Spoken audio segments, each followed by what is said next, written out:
Good morning and welcome back to our Proverbs devotions. We're excited to have you back with us today to go with us through the book of Proverbs 22. I'm Keith Buttram. I'm the lead pastor here at Temple Baptist Church, and I'm excited to be able to do this with you. Look with me in Proverbs 22, verse 1. It says, "A good name is to be chosen rather than great riches, loving favor rather than silver and gold."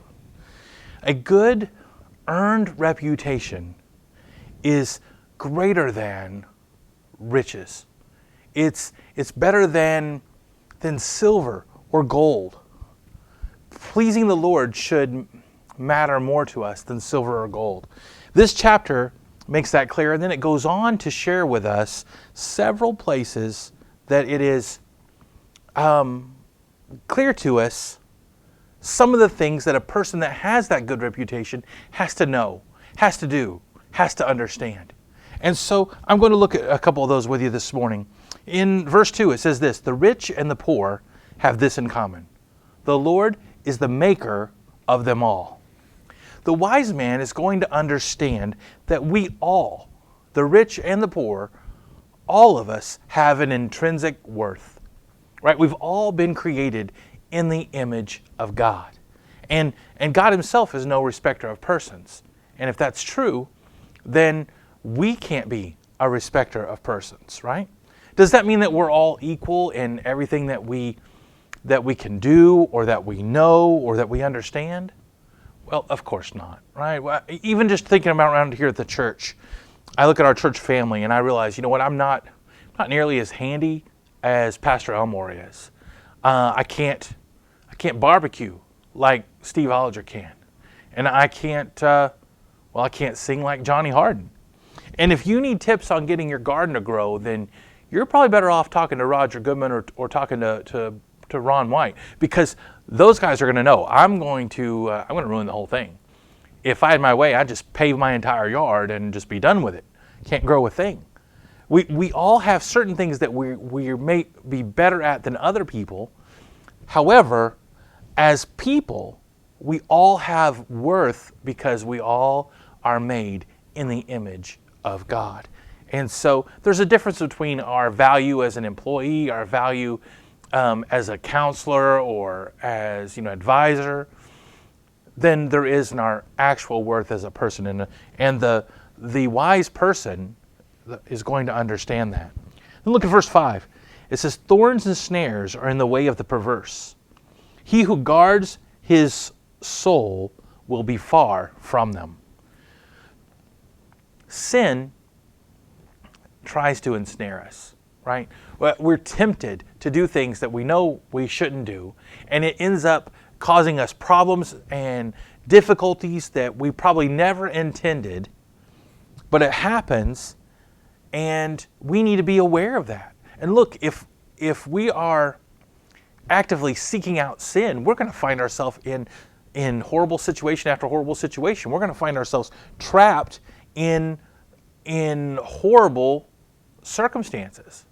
However, if we instead guard our soul, that's how it puts it in verse 5, we will be far from those snares and traps. Proverbs 4:23 says to keep your heart with all diligence, because out of it are the issues of life.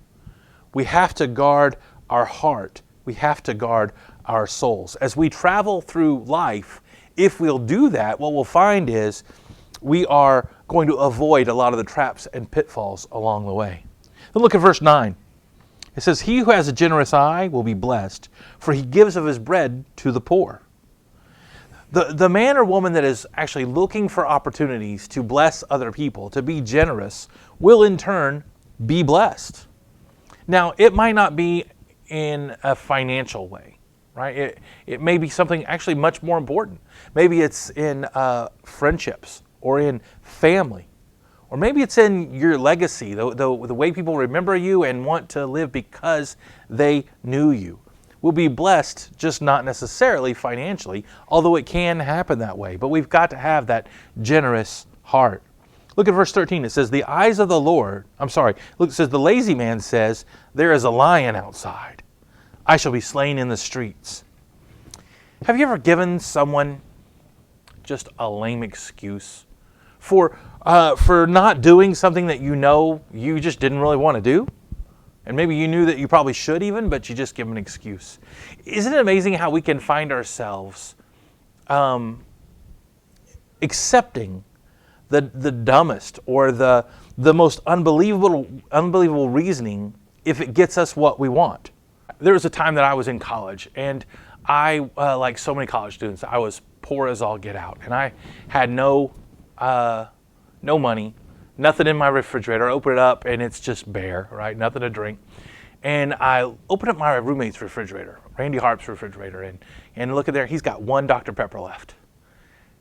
Well, I was thirsty, and Randy was there in the room, so I thought, well, I wouldn't want to do this without asking, right? So I said, Randy, and I said it just like that, Randy, if you don't want me to drink this Dr. Pepper, then just tell me now.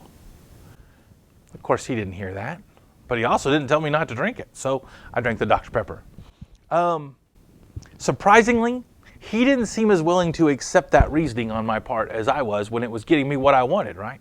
Yeah, I ended up replacing the Dr. Pepper. But aren't we like that sometimes? We'll make lame excuses not to do what we don't want to do. That's what this guy, I don't want to work, so I can't go to work. There could be a lion out there. It could kill me. Going to find something lame to do. Then look at verse 15. Last one we'll look at this morning. Foolishness is bound up in the heart of a child. The rod of correction will drive it far from him.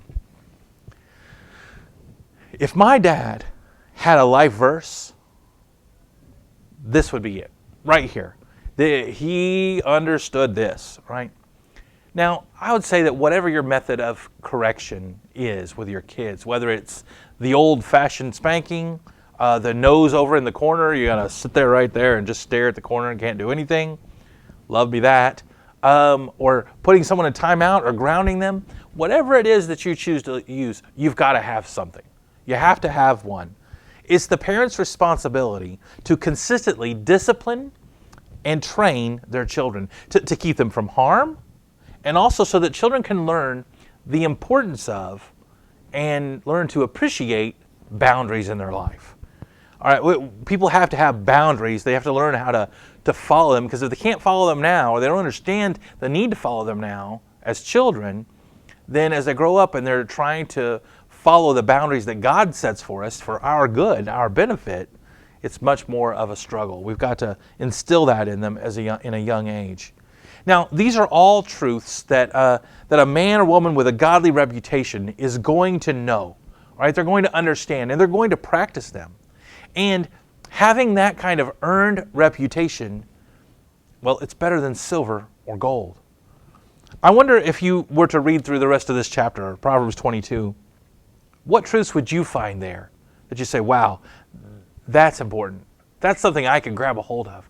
That's something I can do something with. You know, if you see some in there, maybe share those with us. Maybe put them in the comments or something, but let us know.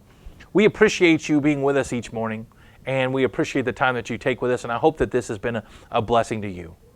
We'll see you later.